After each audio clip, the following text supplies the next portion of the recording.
గౌరవనీయులైన ప్రధానోపాధ్యాయులకు, ఉపాధ్యాయులకు, ఇక్కడ ఈ స్నేహితులకు మరియు ఇక్కడ చేసిన పెద్దలందరికీ నా హృదయపూర్వక నమస్కారాలు. నా తోటి విద్యార్థులకు 78వ స్వాతంత్ర దినోత్సవం శుభాకాంక్షలు. ఈరోజు మన భారతీయులందరికీ ఎంతో గొప్ప రోజు. ఈరోజు మన భారతదేశం స్వాతంత్రం లభించిన రోజు. పూర్వం కొన్ని సంవత్సరాల క్రితం బ్రిటిష్ వారు మన భారతదేశానికి వచ్చి వ్యాపారాన్ని పేరుతో వచ్చి మనల్ని బందీలుగా చేసుకొని 200 సంవత్సరాలు పరిపాలించారు.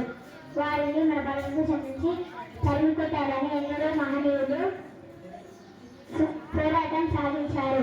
అందులో ముఖ్యంగా గాంధీజీ, అంబేద్కర్, జవహర్లాల్ నెహ్రూ, భగత్ సింగ్, సర్దార్ వల్లభాయ్ పటేల్, సుఖ్దేవ్, బాల గంగాధర్ తిలక్ మొదలైన వారు చెప్పుకోగల నాయకులు.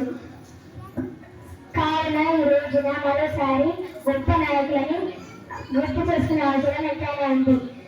చివరిగా భారతదేశ పౌరునిగా దేశ ప్రగతి, అభివృద్ధి మన వంతు